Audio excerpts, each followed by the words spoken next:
Hello guys, in today's video we're gonna talk about how to fix Instagram notifications not showing. So the answer is simple. You can just go to the settings as you see here, then scroll to the apps right here and search on Instagram. Then here as you see you can go to the storage, and here you can just clear cache.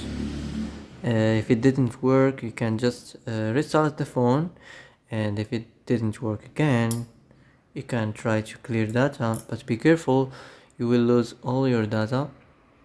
So that's it.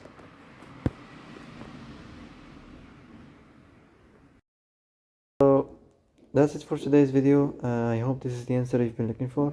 If you like this video, don't forget to like and subscribe, and see you in the next video.